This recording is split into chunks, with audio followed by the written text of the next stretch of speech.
It hadn't been the easiest of journeys. The roads were not well maintained, and the mountains had been rough. Yet as he approached his destination, the town was inviting. At the gate, when he inquired after the doctor, when asked his business in the region, he was soon let in. As he traveled along the streets, he was unaware of just how much had gone into sending him here, how many people had discussed the need for it, how much had been arranged behind the scenes so that a young student would be allowed to travel at the University of Wittenberg's expense to see this eccentric scholar. He didn't know about the past, the accusations, the taint of heresy. All he knew was that the man in this town had once produced a work of sublime beauty and insight, a piece of mathematics that had taken his breath away and had excited his spirit. As he reached the home, he knocked on the door and was seen in.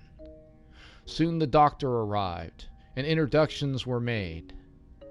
When asked the purpose of his visit, the young man talked of his interest in the older man's work, and that he had heard tell of another, greater work that was in the process of being completed. He had come to offer whatever assistance he could, if it didn't inconvenience the doctor. It was at this point that the older man became excited. His eyes began to sparkle and his face lit up. "You were the same age, coming to visit me as I was when I visited Copernicus. Were it not for my journey, his work would never have seen the light of day."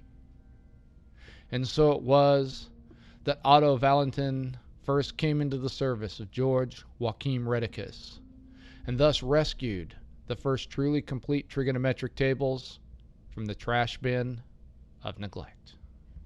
Hello, and welcome to the Scientific Odyssey.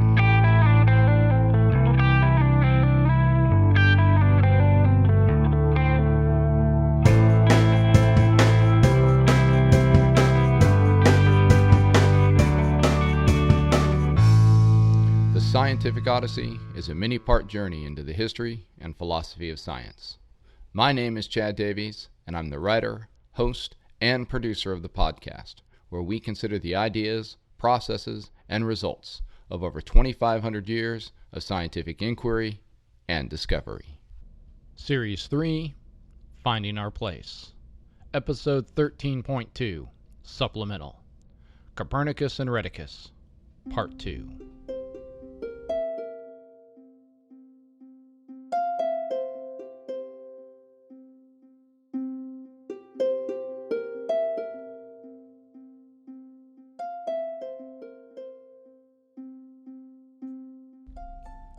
When Rheticus arrived in Frombork in May of 1539, Copernicus was a somewhat isolated old man under the thumb of an increasingly controlling bishop who seemed driven to take what remaining joy he had and force it out of his life. Some of his fellow canons were being forced out of their positions, and his beloved mistress had been banished from the town. The young man's appearance couldn't have come at a better time. Rheticus had come bearing gifts, a habit he had developed during the first part of his sabbatical. These were 3 bound volumes containing 6 different mathematical and scientific works of very high value, including an edition of the Almagest and Regiomontes on triangles. This second work was in a volume that had been printed by Petraeus and was likely included so as to show Copernicus the quality of the work that could be obtained by the operation in Nuremberg if he agreed to have his manuscript published there. That discussion, however, was something for a bit later. Copernicus may have known who it was who had come to visit him that day, as Rheticus might have been asked his place of origin and affiliation prior to being passed through the gate in Frombork. That his visit was intellectual in nature rather than theological would have put Copernicus at ease, and may not have been completely unexpected. By the 1530s, the Commentariolus was common knowledge throughout Europe, as was its source. In 1533, a young German secretary to Pope Clement VII had explained the ideas contained within Copernicus's work to a reportedly delighted pontiff. After Clement's death 2 years later, that same secretary, Johann Albrecht Widmanstetter, shared the same information with Cardinal Nicolas Schoenberg. This time, the cardinal took a more active approach upon being told of the new model, and in 1536 wrote Copernicus directly, saying of the Commentariolus, quote, "In it you teach that the earth moves, that the sun occupies the lowest and thus central place in the universe, that the eighth heaven remains perpetually motionless and fixed, and that together with the elements included in its sphere, the moon, situated between the heavens of Mars and Venus, revolves around the sun in the period of a year. I have also learned that you have written an exposition of this whole system of astronomy, and have computed the planetary positions and set them down in tables, to the greatest admiration of all. Therefore, with the utmost earnestness I entreat you, most learned sir, unless I inconvenience you, to communicate this discovery of yours to scholars, and at the earliest possible moment to send me your writings on the sphere of the universe, together with the tables and whatever else you might have that is relevant to this subject." End quote. We don't have a reply to this letter, and it is unknown whether Copernicus sent something and it has been lost, or if he chose not to respond, perhaps because he didn't feel as if his theory had enough observational or mathematical support to be released. As we will discuss in a future episode wherein we evaluate the two models, Copernicus had hoped that his heliocentric approach would yield predictions of planetary positions that were both better than those of Ptolemy's geocentric model and were within a certain error. Unfortunately, he struggled to reach that standard, due in part to his own less than exacting observations taken from Frombork. It is likely that, at least initially, Copernicus may have treated the visit by Rheticus as just another entreaty of this sort, and to be sure, Rheticus likely viewed his visit as something of an exploratory mission to see if there was something to the ideas he'd been told of. However, Rheticus's respectful and differential approach to Copernicus was the key to developing a relationship that would see the visit go from being something that might have been just a month or two long to a journey that lasted nearly 2.5 years. At this point, it's probably useful to delve a bit into the psychology regarding Rheticus. One of the things we can discern over and over up to this point in his life is a desire to find a father figure to replace his own deceased and disgraced progenitor. Each time he spends any time in some place, we see him getting attached to a strong male figure who, in turn, takes the younger man under his wing. In Zurich, it was Oswald Myconius. When he returned home, Gosser, the new town physician, fulfilled the role. In Wittenberg, it was Melanchthon, and then Schroner in Nuremberg. Now, in Frombork, the same father-son dynamic would come into play between Copernicus and Rheticus in the roles of teacher and student. While we don't have a lot of information about the early days of their meeting, I can imagine that the first few conversations were sort of get-to-know-you affairs, where the two men talked a bit of shop, while Copernicus worked to ascertain if Rheticus was the real deal. As he began to see that not only was the young man competent, but actually brilliant, the older man likely pulled his manuscript from wherever he kept it and began to show pieces and parts of it to his guest. Soon Rheticus would have been asking questions such as, "How did you solve this problem?" or "Did you consider that thing?" that would have required significantly more in-depth and technical discussions. Before long, Rheticus would have been granted unrestricted access to both the manuscript and any other notes Copernicus might have kept. What he found there would have likely caught him completely unaware. This was Copernicus's life work, at least in a scientific sense. He had labored over this for at least 40 years, tinkering with various mathematical proofs and observational constraints on the parameters of the models.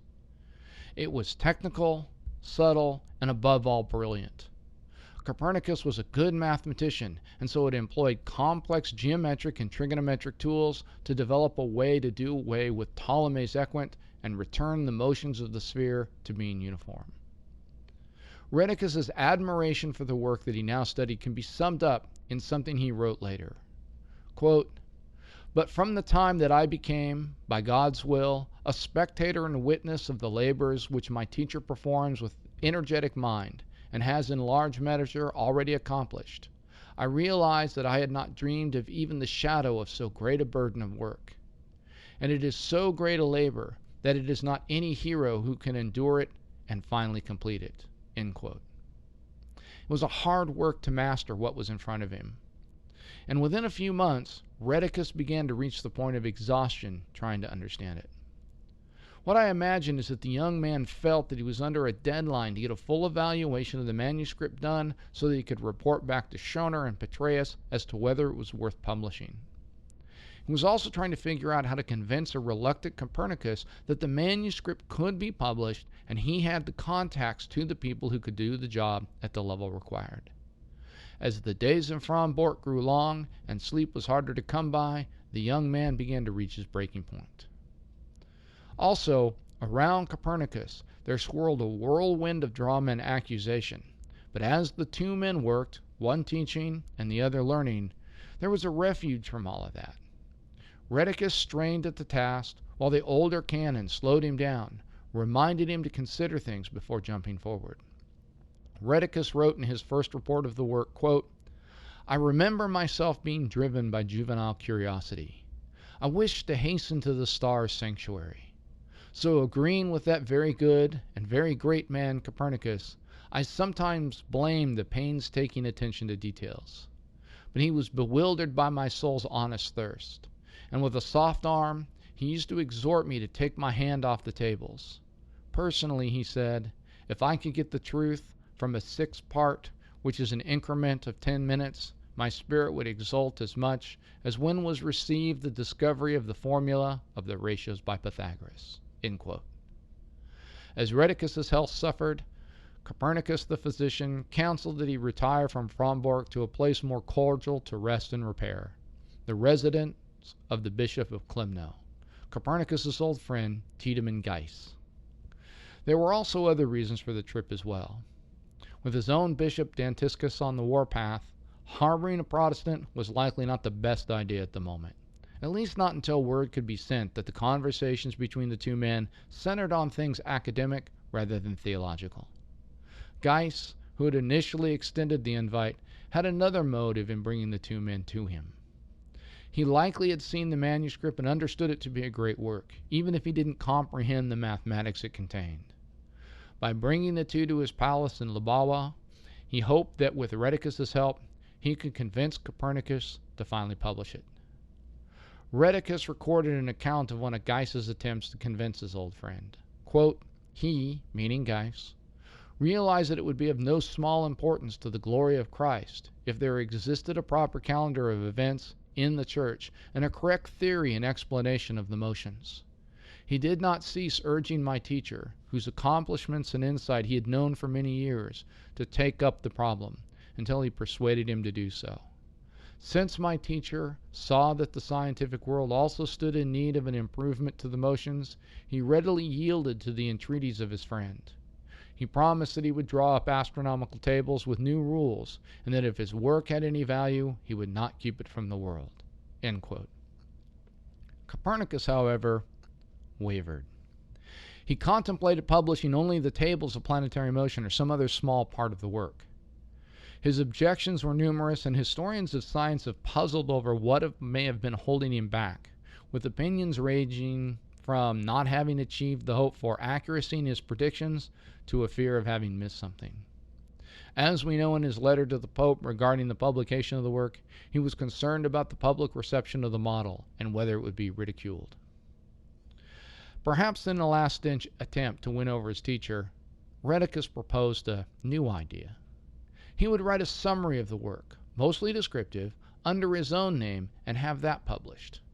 If this were received poorly, he would drop the matter, and if it were received well, then Copernicus would know that the academic community of Europe was, in fact, interested in his ideas. This plan was approved by the canon, and the students spent a good portion of the remainder of the summer writing it up. As anyone who's ever had to learn something can tell you, one of the best ways to master material is to have to teach it, and this is what Rheticus set out to do in what would be titled the Narratio Prima, our first report. Finished in September and approved by both Copernicus and Geiss, the Narratio, a document 100 pages in length or so, was printed in Danzig and addressed to Rheticus's sponsor in Nuremberg, Schoner. The story of the publication of the Narratio is an interesting one that shows another of Rheticus's gifts, his ability to network and form connections with men of power. In this case, the man with whom he wished to cultivate a relationship was the Duke of Prussia, Albrecht, as well as Danzig's mayor. As I mentioned in the last episode, getting something published was a tricky thing to do, and having some powerful and influential people in your corner could help convince those who had to take the financial risk that the project was worthwhile.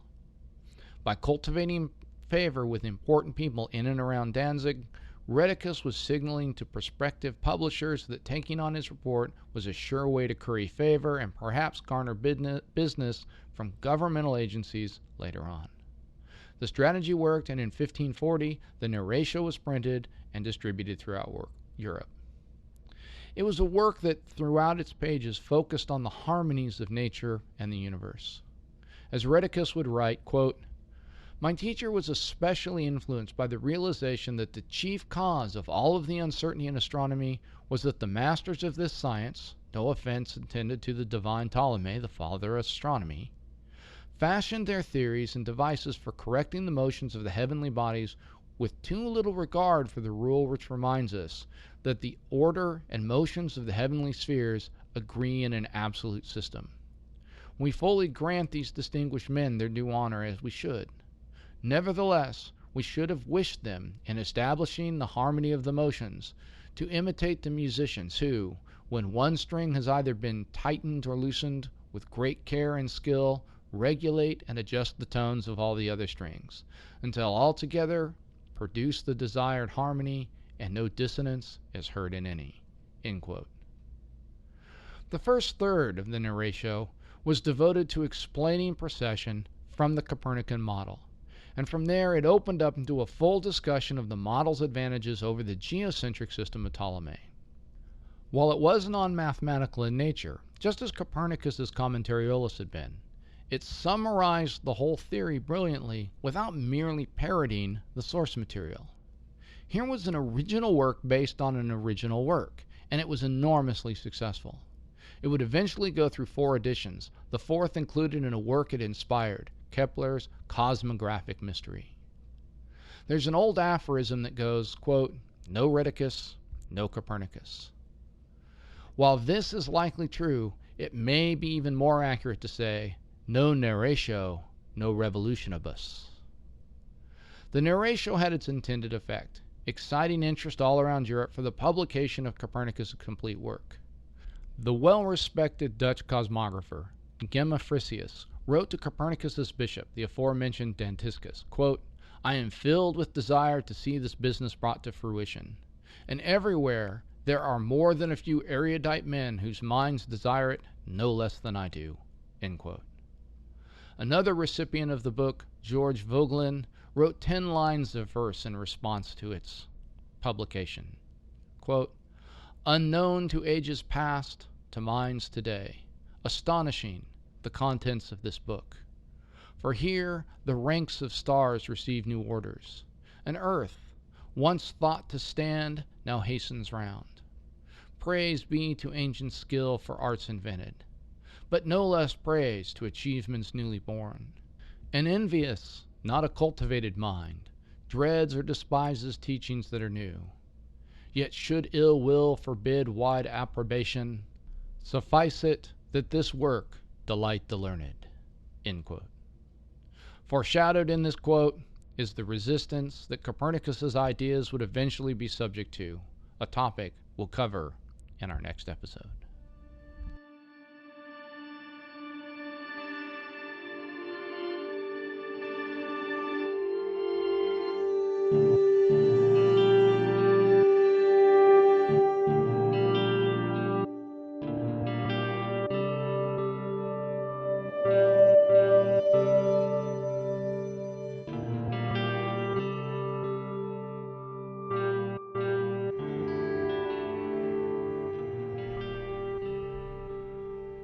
Rheticus would remain in Frombork until late 1541, helping Copernicus complete the manuscript. He could not, however, stay beyond that time, as he had already been away from Wittenberg for much longer than he had originally been granted. Moreover, While the Narratio had been a success, and Schoner and Petraeus in Nuremberg were eager to publish the larger work, there were a number of obstacles to be overcome before that could happen. Prior to his departure, while accompanying Copernicus to Königsberg to treat a sick counselor of Duke Albrecht of Prussia, Rheticus had wrote a manuscript titled Chorography, which was a treatise on how to create accurate local maps of a region.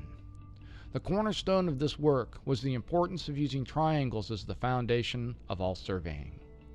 This emphasis on the science of triangles, something that would come to be called trigonometry, would become the focus of Rheticus's life work. While the work would wait 3 centuries to be published, it contained within it a number of insights that showed the breadth of the young man's interests and learning, including parts that anticipated William Gilbert's later recognition of a global magnetic field. In recognition of this gift, the Duke, through his secretary, wrote a letter to the Prince Elector of Saxony, urging him to allow Rheticus to print Copernicus's manuscript at any place of his choosing, and to oversee the publication without interruption of his academic salary. Having secured political support for the publication of De Revolutionibus, Rheticus took his leave of Copernicus and headed back south.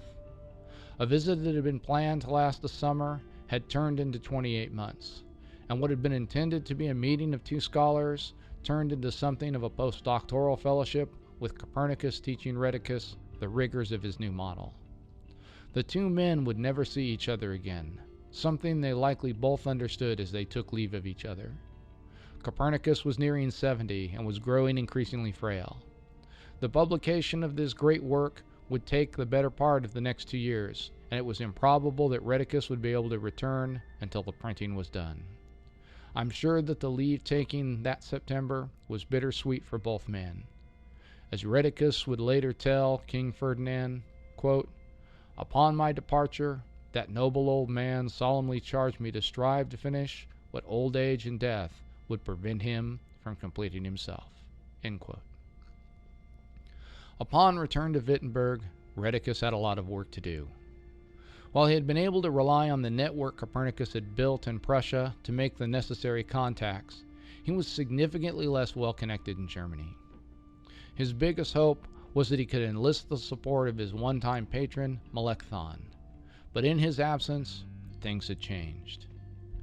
In another time, the older humanist would likely have been willing to assist his one-time charge. But the end of 1541 found Luther's lieutenant at the end of his endurance. Over the previous several months, Luther and Melanchthon have been involved in a series of discussions and negotiations directed towards trying to find common ground with the Catholic Church that might lead towards a unification. Both sides understood that a divided Christianity was not optimal, especially after the Münster Rebellion and with the forces of the Ottoman Empire securely in charge of the Balkans and waiting for any sign of a divided Europe to advance once again on Vienna.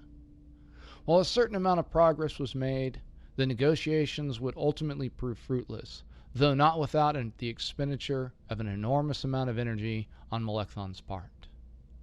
When the letter from the Duke of Prussia arrived with the request to allow Rheticus additional sabbatical time to publish what seemed to the reformer like a set of fanciful astrological ideas from an unheard-of Catholic canon, he was frustrated beyond words.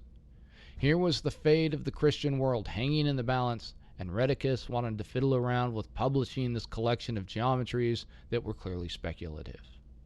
So frustrated was Melanchthon with the matter that he would add that the claims of the, quote, "the Polish astronomer who moves the earth and immobilizes the sun," to the list of problems and absurdities that he felt plagued the Reformation schools and churches. In short, Rheticus' request to extend his leave was denied, and so he'd be unable to oversee the process of publication. In this, there was an additional measure taken to ensure Rheticus would recommit himself to the university. Upon his return, he was elected to be the dean of the School of Arts, something that added a host of administrative responsibilities to his teaching load, and that required him to comport himself according to the highest standards of his discipline. In other words, no wild flights of Copernican fancy were to be indulged. In order to get things moving and to show the utility of Copernicus's work to a wider audience, though, Rheticus during this time managed to get published portions of De Revolutionibus having to do with trigonometry. Dedicated to the respected scientist Georg Hartmann, the work had its intended effect in the sense that it showed the skeptical that Copernicus's work was not just a bunch of unsupported nonsense, but rather it was a serious collection of mathematical proofs and worth the consideration of the wider European scientific community. The publication, titled On the Sides and Angles of Triangles, reminded people that the Narratio was a precursor work for something altogether more rigorous and impressive. Thus, in the summer of 1542, Rheticus was able to return to Nuremberg to finally get the process of having De Revolutionibus started. Schroner and Petraeus were more than willing to undertake the project, and with Rheticus's help, got started. But with the requirement that he return to teaching at the season's completion, a new scientific and mathematical consultant would have to be retained to oversee the correctness of the printing. In works as technical as this, the printer could not be expected to catch what we might think of as proofreading or typographical errors. However, as the transposition of two numbers in a table could be very damaging to a scientific work, someone who could interpret the original manuscript and check the printed work against it was usually retained to ensure accuracy. As Rheticus couldn't see the project through to completion, a man by the name of Andreas Osiander was brought in to take over. It's at this point that we reach a fork in the road, and not the kind you just take, if you know what I mean. It's here that in a very real sense, De Revolutionibus and Rheticus part ways for a couple of reasons that we'll discuss. What this means for our narrative is that we'll follow the book and the story of its publication first, and then we'll come back and pick up the thread of Rheticus's life. So first, the publication of the Revolutions of the Spheres and the role of Andreas Osiander. Now, Osiander is a person with an interesting history of his own, but as he's a bit player in this narrative, we'll just mention that he was a humanistically trained theologian who was a strong supporter of the Reformation. As part of his education, he had done well in astronomy and mathematics, and he was an integral part of the intellectual community in Nuremberg, to whom Rheticus had been introduced during the first part of his long sabbatical in 1539. He had assisted Schroner and Petraeus on several other projects and was known to be reliable and accurate in his oversight. In other words, he was a good choice to replace Rheticus on this particular project. However, he was also a person who, once he had adopted a position or an idea, wasn't one to change his mind. This intransigence had already alienated the leadership of the Reformation in Wittenberg, and so he's on a bit of an island as far as that went. Following the publication of the Narratio, Osiander had been in communication with Rheticus concerning the publication of Copernicus's more complete work. He had advocated taking an instrumentalist position as part of the introductory portions of the book as a way to blunt criticisms of the work and allow those who might not be initially disposed to consider the heliocentric model a chance to become familiar with it without being required to accept its reality. As you will recall from previous episodes, the idea of instrumentalism, though the term won't be coined for another 3.5 centuries, was that any pieces of a theory that were not directly observed could be thought of as instruments used to explain the things that were observed. In this instance, the observed facts were the motions of the objects in the heavens. Everything else are instruments used to explain those motions. Osiander urged Rheticus to introduce the heliocentric model in this way in order to make it easier to swallow for those who would consider it. Copernicus, as we said, however, didn't see the model this way at all. To him, his ideas weren't instruments to explain the observations. They described the reality of the harmony of the heavens. Rheticus, no less committed to the absolute truth of Copernicus' description of the celestial realms, rejected Osiander's suggestions, though it is clear that he saw how Osiander's pragmatic approach could be useful. And it is here that we encounter one of the most controversial parts of the actual publication of De Revolutionibus. When the book was printed and released for sale, it contained a section of introductory material prior to the actual material of the manuscript Rheticus had carried with him from Frombork to Nuremberg. Like books published today, books then would have had included in various pieces such as acknowledgments, introductions, prefaces, and the like. For the Revolution of the Spheres, there are three things that catch the historian's interest. The first is a dedication to the Pope, followed by the various letters of support we've mentioned from the other members of the Catholic Church's hierarchy. These show that very clearly the publication of the work had ecclesial support right from the beginning. The second was a set of acknowledgments from Copernicus himself, wherein he thanks any number of friends, but rather shockingly leaves out any mention of Rheticus whatsoever, something we'll return to soon. Finally, there was an unattributed introduction addressed to the reader. This introduction is a strongly instrumentalist statement, suggesting that the models put forth in the text the reader was about to engage were merely ways to arrive at predictions of the motions of the heavens that were easier to understand than the methods employed by Ptolemy. Things, the writer of the introduction points out, are also just ways to arrive at the motions, and might not reflect the reality of nature either. For anyone who read the work, it was clear that the introduction had been written by someone other than Copernicus, as the style and vocabulary were markedly different. However, for those who might not get very deep into the text, or who might have thought that the writer of the introduction represented the thoughts of Copernicus, it served to color any reception of the work. Now, because the introduction is unattributed, it wasn't clear who wrote it, but Rheticus had a pretty darn good idea that Andreas Osiander had slipped it into the printing, either with or without Petreius's knowledge, but certainly without consulting either him or Copernicus. This was echoed by Copernicus's good friend, Tiedemann Geiss, who, when he received an early copy of the book, flew into a rage and wrote a letter to the town council of Nuremberg demanding that they force Petreius to hold back all unsold copies and reprint the first edition without the offending introduction. Nicolas Copernicus, however, didn't get to see the introduction, and so we don't know what his reaction would have been. While the book was being printed, the elderly canon suffered a significant stroke sometime during the weeks leading up to December 8th, 1542. We have a letter from that date from Geiss to another canon extolling him to look after the seriously ill man. He writes, quote, "Just as he, meaning Copernicus, loved his privacy while his constitution was sound, so I think now that he is sick, there are few friends who are affected by his condition. Yet we are all indebted to him for his uprightness and outstanding learning. I know, however, that he always reckoned you among those most faithful to him. I therefore ask you, if his condition so warrants, please to watch over him and take care of the man whom you cherished at all times together with me. Let him not be deprived of brotherly help in this emergency.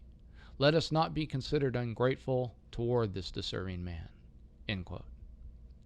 The stroke was serious enough to confine Copernicus to his bed, and from all accounts we have, soon seemed to rob him of his mental faculties as well. It is difficult to say whether this was a result of the original stroke or subsequent ones, but in time, the old canon lost the use of the right side of his body. On May 24th, he suffered another hemorrhage and died. The story is told that on the last day of his life, a copy of De Revolutionibus arrived, and he was able to see his work in printed form before he passed.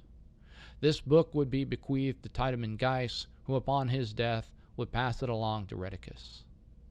Copernicus would soon be followed to the grave by several other great figures of our story. Luther in 1546, the Nuremberg publisher Schroner in 1547, Copernicus's adversary and source of much of the grief he experienced later in his life, the Bishop Dantiscus in 1548, and Tiedemann Geiss and Petreius in 1550.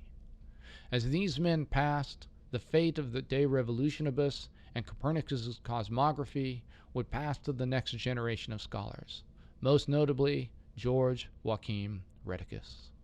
However, as we will see, both events and the man's own character traits would conspire to keep him from taking up and fulfilling his role.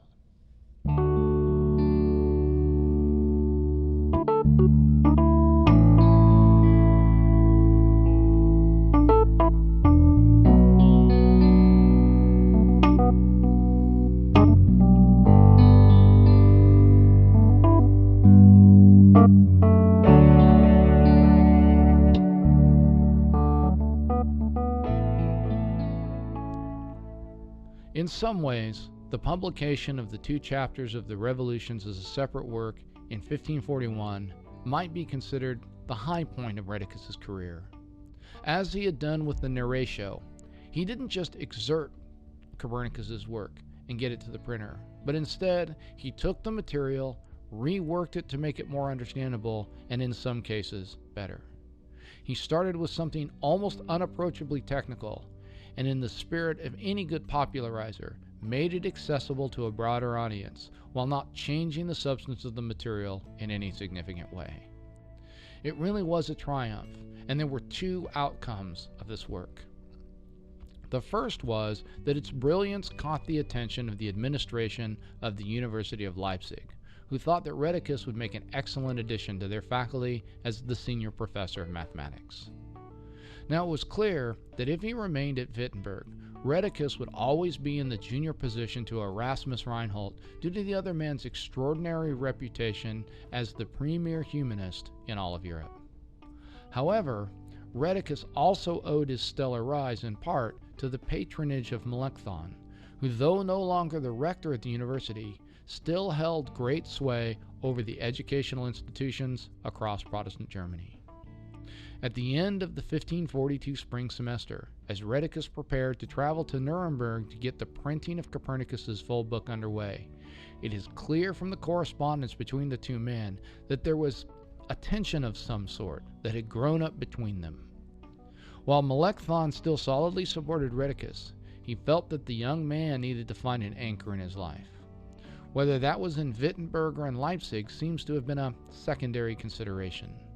What Melanchthon urged more vigorously was that Rheticus find a solidity within the institution of marriage, something Melanchthon had, for a time, personally resisted, but had found a profound personal blessing in once he acquiesced to Luther's insistence that he take a bride.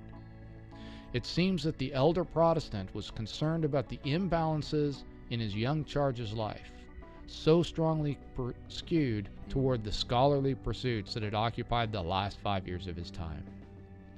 We know that Rheticus, after a short time in Nuremberg, traveled to his home region of Rhaetia and spent much of the summer there, as Leipzig wooed him with the offer of the professorship of high mathematics. While the evidence is tenuous, there is a case to be made that Rheticus came very close to marrying a woman from the town, someone named Candida Mergel, who was the daughter of a doctor there. From what I've been able to gather, it is possible that the 2 were engaged or betrothed to be married in the summer of 1542, but for reasons that can only be speculated about, the nuptials never took place.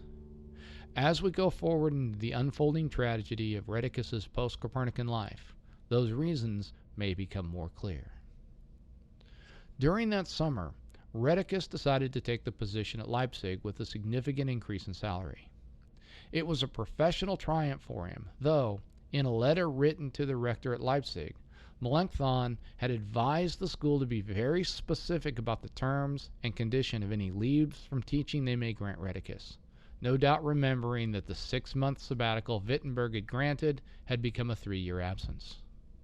How much of this was due to the tension between the 2 men is unknown, but given Melanchthon's views on the importance of marriage, it is not a stretch to think that Rheticus's decision to not go through with the marriage there in Rhaetia played a role in his decision. It would have been during the first year in Leipzig that the Revolutions of the Spheres would finally be published, and that he would learn of both Osiander's betrayal and Copernicus's omission. Let's take the latter first. Historians of science have no definitive answer as to why Copernicus would have failed to acknowledge the contributions of the one person other than himself most responsible for the book seeing the light of day. Geiss, in a letter to Rheticus, attributed it as an oversight of an overworked man already suffering from the effects of fatigue and mental decline, who never put much stock in non-scientific writing. The problem with this explanation is that Copernicus didn't neglect to mention the contribution of other, lesser supporters. Others have speculated that Copernicus was secretly angry about either the success of the Narratio or the excerpt on triangles Rheticus had published, and felt that the young man had benefited more than adequately from the work he had done. Still others suggest that Copernicus sought to shield Rheticus from the inevitable criticism that book would eventually generate. Whatever the reason, the shock of being left out of the acknowledgement, an oversight Geiss recognized, had to be significant. This was compounded with the second shock of Osiander's letter to the reader that Rheticus had never seen nor approved, a letter that changed the entire reception of the work. So angry about its insertion was Rheticus that he would take a bright red pencil and boldly X through the letter in his copy and any copy he came into possession of the Revolution of the Spheres. In fact, this is one of the ways we can track which books and their owners Rheticus interacted with in his lifetime. What's interesting is that these two shocks seem to interact in an odd way.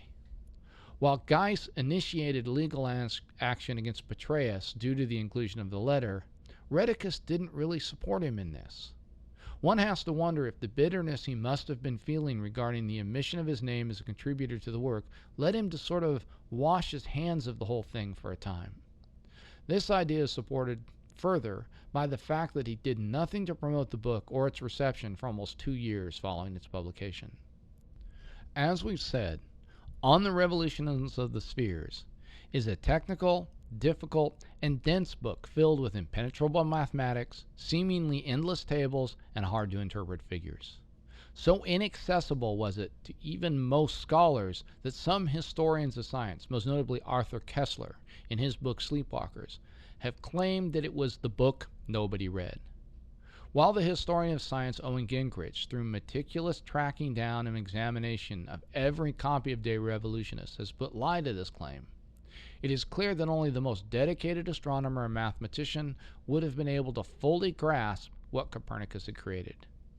As such, as soon as the work was published, calls began for somebody to produce a more understandable synopsis of Copernicus's opus.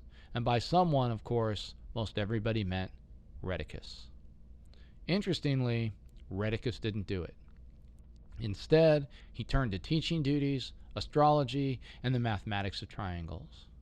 Now, to be fair, this wasn't a complete turning away from Copernicus. One of the biggest criticisms of De Revolutionibus, something we'll discuss in more detail in our next episode, was that the mathematics supporting the heliocentric model needed more work. As such, Rheticus likely understood that to win converts to the new cosmography, he would need to add material to the Copernican canon, as it were, that would buttress this weakness.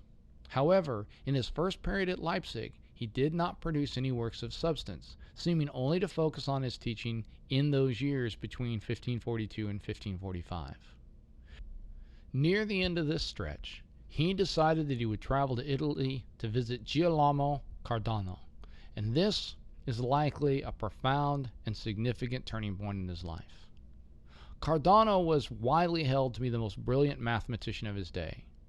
He was also a doctor, an astrologer, and, due to his habit of excessive gambling, one of the originators of the science of probabilities. Like Rheticus, he was a maverick, but he also possessed an outside ego that would eventually land him in enormous trouble. In the summer of 1545, Rheticus took a 1-year sabbatical to go and study with Cardano, likely with the hope of converting him to Copernicanism and enlisting his help to simplify the mathematics. Over the next year, the two spent a good deal of time together, but the collaboration was ultimately a disappointing one. Cardano wasn't impressed with Copernicus's model and refused to interact with it except in a condescending or dismissive way. Moreover, he seemed to be incapable of treating Rheticus as a true college, often suggesting that his German heritage rendered his ideas and talents inferior to those of Italian descent. One commentator described the relationship between the two men as something akin to that of the brilliant Sherlock Holmes, i.e. Cardano, with the more pedestrian Dr. Watson, that being Rheticus. All in all, the year in Cardano's presence served as a stark contrast to the 2 years Rheticus had spent with Copernicus, a theme he would comment on in a letter to his friends, where he would refer to Cardano as a, quote, spiritually deranged genius, end quote, and a, quote, fractured soul, end quote. As a final historical note regarding Cardano, he would eventually be tried, convicted, and thrown in jail by the Inquisition in 1570 for having the temerity to publish a horoscope of Jesus Christ in a work praising the Emperor Nero. Upon taking his leave of Italy, Rheticus traveled back through his home region, intending to return to Leipzig. However, it soon became clear to those at the university that something was wrong when he didn't appear before the scheduled time to teach his classes. Soon, word arrived that he was significantly ill, though the nature of the ailment was initially unclear. While historians are still trying to piece together the details, what seems to be the case is that Rheticus had some sort of psychological breakdown. The hows and whys of this are very murky, but this also seems to have accompanied a religious conversion experience of some sort, wherein Rheticus recommitted himself to his faith with a fervor that reminds one of modern born-again experiences. For the next 2 years, Rheticus would convalesce in the region of Rhaetia before finally returning to Leipzig in 1548, 3 years after he had left. While somewhat frustrated, the faculty was glad to have him back and made this known. It is also clear that he returned with a new energy, ready to take up the mantle of Copernicus' successor and begin making scholarly contributions. The period between 1548 and 1551 are probably the most productive of Rheticus' career. In this time, he published a new edition of Euclid's Elements with scientific commentary towards the application of the Greeks' mathematical ideas as they related to the sciences. He also published a set of tables of planetary motions he called the Ephemerides. This work clearly enunciated his pro-Copernican position, and the tables of planetary positions were calculating using the heliocentric model, just as the nearly contemporary Prutenic tables of Erasmus Reinholds would be. Finally, he published a little pamphlet that would be his most influential mathematic work, Canon of the Science of Triangles. The canon was the first set of 6-function trigonometric tables ever published, and I want to take just a moment to go off on a digression to fully appreciate that. What we now call trigonometry, though that name wouldn't be given to the study of triangles for a few more years, was something that can be traced all the way back to the Greeks and Hipparchus. The subject is focused on how one can relate the lengths of the sides of triangles to the angles of the triangle. In this subject, the right triangle, i.e., a triangle with one of the angles being exactly 90 degrees, was of particular interest owing in part to the relationship relating the lengths of the two sides with the length of the hypotenuse, something we now call the Pythagorean theorem, though that surely predates Pythagoras' work on the subject. What trigonometry allows one to do is find the ratios of the lengths of the sides of a right triangle to each other if one of the angles is known. As an example, if you have a right triangle where one of the angles is 30 degrees, or pi over 6 radians if you want to work in the old Greek system of measurement rather than the Mesopotamian 360 degree system, the length of the side of the triangle opposite the angle to the hypotenuse of the triangle is exactly 1/2. The ratio of the adjacent side of the triangle to the angle and the hypotenuse is the square root of 3 divided by 2, or about 0.8660. The first ratio or fraction is called the sine of the angle, and the second is called the cosine of the angle. Now, if you have an angle, say 38 degrees, and you want to find the size of those ratios, what you do today is use a calculator. Probably there's one on your phone to tell you what those ratios actually are. Up until about 40 years ago, though, what you had to do was have a set of tables to look up those ratios, something you'd probably have a book or something like that, a set of mathematical or trigonometric tables. Without the calculator or the tables, what you would have had to do was go through a very complicated set of calculations using algebra and arithmetic to find them. It would have been enormously labor-intensive and error-prone to actually have to do that. And that's the situation before 1551 when the canon is published. Rheticus' tables allow, for the first time, someone to look up a trig function instead of having to calculate it. Now, the tables he publishes are really for a limited number of angles. And so if you want to look up, say, that 38 degree angle, you're probably okay. But if you want to look up, say, to get the tangent ratio for 38 degrees and 30 minutes, or 38.5 degrees of angle, well, you're either going to have to estimate the value as something between the values for 38 and 39 degrees, or you've got to do the calculation yourself. Moreover, this first set of tables was only calculated to a certain level of precision.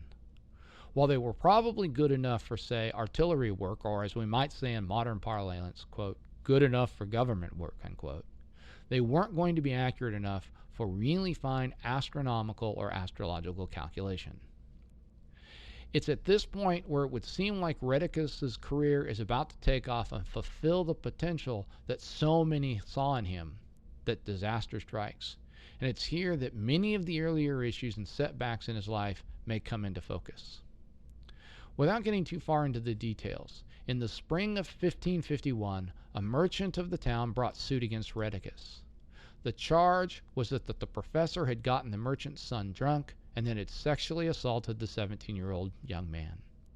As soon as the charges were read out, Rheticus fled the city, never to return. While the proceedings of the trial would take more than a year, Rheticus would be convicted in absentia, his possessions would be seized, and he would be banned from the region for 101 years, basically a life sentence. In this one episode, we see much of Rheticus's past come into focus. From my reading, it seems to be pretty clear that Rheticus was a homosexual in a culture that had very strong legal and cultural taboos and structures against such behavior. I don't know when Rheticus might have realized that he preferred the company of men over that of women, but it likely explains the tension between he and Melanchthon and his unwillingness to take Candida as his wife. A number of historians have connected the dots and suggested that Rheticus's time with the libertine Cardano would have afforded him ample opportunity to express his sexual preference, and his return to Germany and the subsequent breakdown and conversion experience would have been a logical outcome of the dissonance he would have then experienced. From records seized with the bulk of his estate after he fled Leipzig, we know that he spent nearly a tenth of his salary on wine. While it is possible that he drank high-quality product only sparingly, it is at least as likely that he used alcohol to help himself deal with the conflict arising from his physical desire and his deep psychological need to be a part of a respectable academic community. On a personal note, and I understand that there may be some of you who listen to this who will disagree, for me, it is a tragedy that the social and religious structures of that time were such a source of pain and torment for Rheticus. While the assault he perpetrated on the merchant's son is a horrible crime, I can't help but wonder if, as is so often the case, had Rheticus had a legally acceptable way to express his sexuality, if he would have found an outlet that would have been healthier for all involved.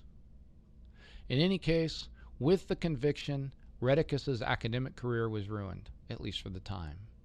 With his contacts and networks now unavailable, he would need to find a new way to survive and perhaps, in time, resume his work.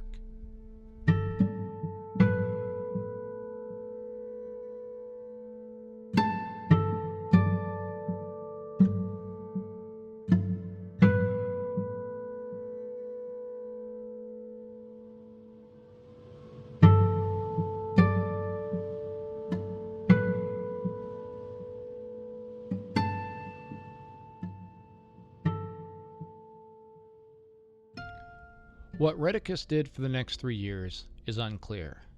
From what can be constructed, the best explanation was that he traveled to Prague and studied medicine, receiving some sort of credential in 1554. In that year, the University of Vienna offered him a low-level faculty position in mathematics, but he turned it down, sensing that he had left behind a life in an academic institution with its restrictions and demands forever. One of the faculty at Vienna, Paul Fabricius, wrote him a poem capturing the tension that would be at the heart of Rheticus's remaining years. Quote, "And say you, mathematics knows no riches? This I concede, not wanting to speak false. Yet urge you still to ponder this my judgment. Both arts, indeed, have value, deserve praise. One art gives riches, the other art gives none. But of the arts are riches the true measure? Both arts are lovely, both are virtuous. 'Tis doubtful which deserves the greater praise. But the one is beautiful, the other is richer. I care for one, am careworn by the other. End quote. Rheticus would, for the rest of his life, be caught between the wealth promised by the practice of medicine and the intellectual satisfaction he found in the purity of mathematics. Over and over, one finds in his correspondence complaints that his work in medicine, done to provide a salary and funds for other researchers, interferes with what's truly important to him. In 1554, after some wandering, he would move to Krakow with the intention of continuing his work in mathematics and astronomy. His biggest goal seems to have been the completion of the project begun in the canon, the development of the most detailed and accurate six-function trigonometric tables ever produced. For those who are curious, the six functions are sine, cosine, and tangent, and their inverse functions, the cosecant, secant, and cotangent, respectively. Moreover, he wished to create tables that would have the results to actually 10 decimal places for each second of angle arc. And when I say 10 decimal places, you need to understand they don't actually have decimals at that time, so it's really a fraction over 10 billion. As you may recall from an earlier episode, a second is 1/60th of a minute of arc, a minute is 1/60th of a degree of arc, and a degree is 1/90th of the angle between the horizon and zenith directly above one's head. So there are 3,600 seconds of arc in a degree, times 60 degrees in a quadrant of a circle, times 6 functions, or just shy of 2 million calculations to the 10th decimal place to make. That's a pretty ambitious undertaking. Now, Rheticus can't do this himself, obviously, so he has to hire people with some level of mathematical talent to do the work, which means he has to pay them. This requires some level of financial support, whether that be through patronage or funds raised by his medical practice. This is where Rheticus' personality really starts to get in the way of the work. At some point, the construction of these tables begins to look a lot more like accounting than cutting-edge mathematics. Rheticus is not the kind of person who can sit down and focus on a single task or projects for 6 months, much less the 20 years he'll spend in Krakow. Before long, his mind turns to new projects, in first astronomy, where he hopes to connect his work with the tables to the better mathematics needed to support heliocentrism, and then to the practice of medicine, where his maverick nature leads him to the work of Paracelsus. With the goal of keeping this biography both manageable and focused on the themes centered around cosmography, I'll not follow the tangent into Rheticus's medical researches, other than to note that by the mid-1500s, it has become pretty clear that the medical ideas of Hippocrates and Galen are of limited value, and even the work of Avicenna seems to result in only occasional success. It is not particularly surprising, then, that the new ideas in the practice of medicine would arise, and given his maverick nature, that Rheticus would be attracted to them.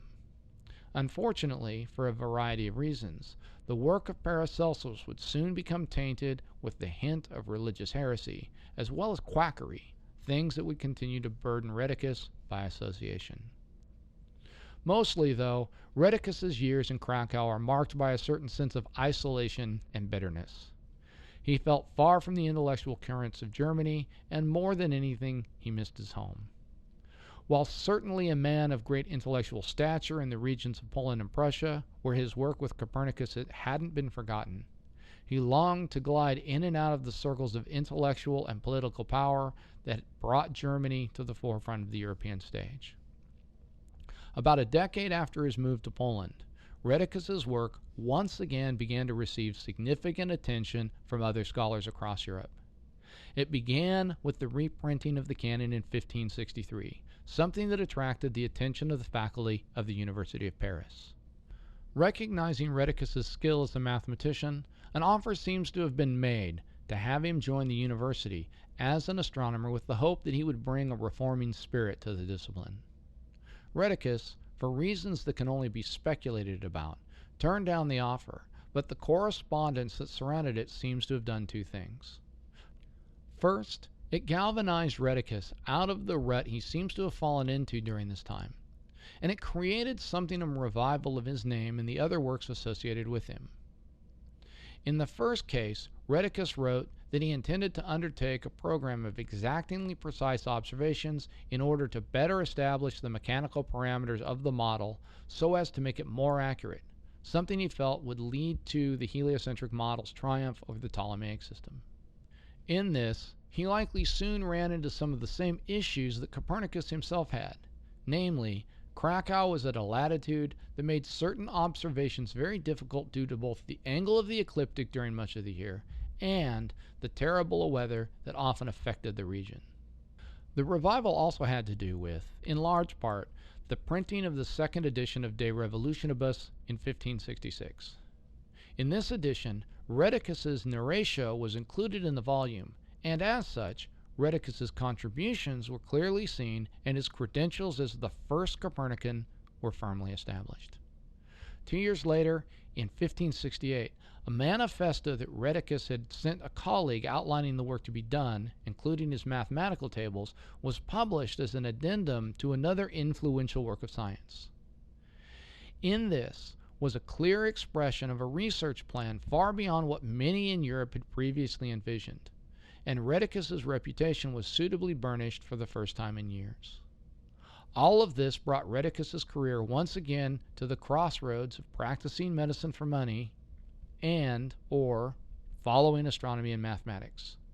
He was still deeply interested in the researches of Paracelsus and the continuation of those he himself was undertaking, but he also was the one person who could lay claim to being the heir of Copernicus in astronomy and Regiomonte in the science of triangles. For a time, the new and newly interesting work in medicine would win out in the battle for Rheticus's intellectual energies. However, as that taint of scandal and heresy became more and more prevalent, more and more of Rheticus's supporters began to turn away from him, both in fear of being similarly tainted, but also in frustration that he refused to take up the project he had so boldly laid out a few years earlier.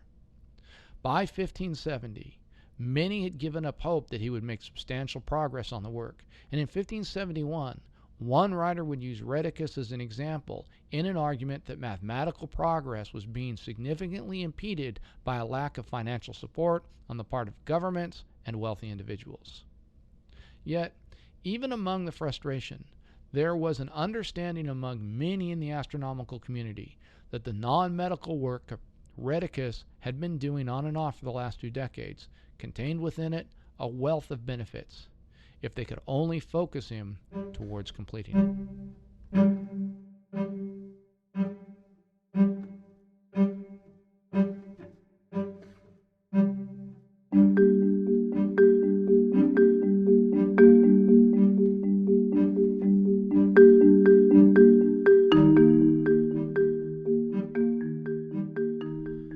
In 1572, things changed.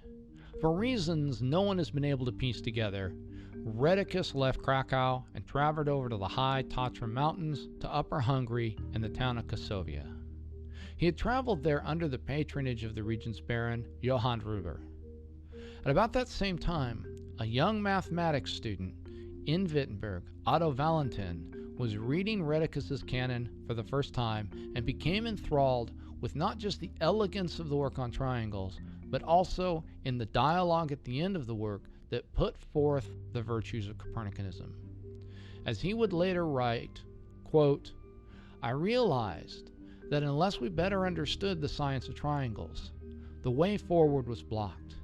I therefore began to ponder how I might best satisfy this need.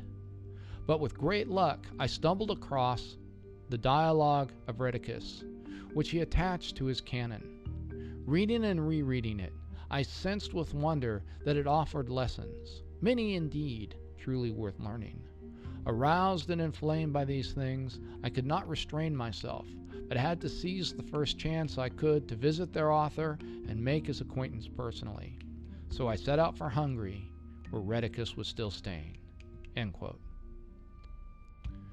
Now this account makes it seem like Valentin was a latter-day Rheticus who, upon seeing the work of a great thinker, had to meet and travel to find the man responsible for work so inspiring that it could not be left uninvestigated. In this case, while there may have been something to that, the full reality of the forces leading up to Valentin's showing up at Rheticus's door are likely more nuanced. Several people around Germany had traveled to Krakow to study with Rheticus in the years following the publication of the second edition of De Revolutionibus. In these instances of professional exchange, they had likely worked on the tables or at least seen the work being done, and how it proceeded in fits and starts depending on the money available and Rheticus's level of interest in the project at any given time. With Rheticus's move to Hungary, there was a sense that there was a chance to refocus him on the task of completing the tables. Hence, it was likely arranged that Valentin would be able to travel with some support to provide the needed focusing energy to get things done. In this, all the circumstantial evidence points to something of a benevolent scientific conspiracy to prod Rheticus into finishing something many felt was vital to the larger community of research. This was made even more urgent when, on November 6, 1572, the light from an exploded star, 10,000 light-years distant, reached the Earth. On that night, an astronomer in Wittenberg by the name of Wolfgang Schuler noticed that there was a new star in the constellation of Cassiopeia. 5 days later, a 26-year-old Danish astronomer and nobleman, one Tycho Brahe, noticed the same star. Over the next 18 months, Brahe would do what Schuler didn't. That is, carefully observe the star until it faded from view. His measurements, precise to 1/20th of a degree of arc, established that the star was further away from the Earth than the Moon, and that its position did not change in the sky, even as its brightness did. When these results were published, they clearly indicated that there was a need for a change in astronomy, one that would begin with better measurements and a more precise science of triangles. This, combined with Valentin's appearance on Rheticus's doorstep in 1574, seems to have rekindled the now 60-year-old man's interest in his work in trigonometry. The two would work closely and with nearly uninterrupted fervor on the tables for the next 6 months until, after a series of travels, Rheticus took ill. 4 days later, on December 4th, 1574, Rheticus passed beyond the cares of this world. Before taking his leave, in a now familiar theme, he charged Valentin with the completion of his work before dying in his arms. As Puribach had done with Regiomonte and Copernicus with Rheticus, the torch was handed from the master to the student. The project, however, would take many years to reach its final completion.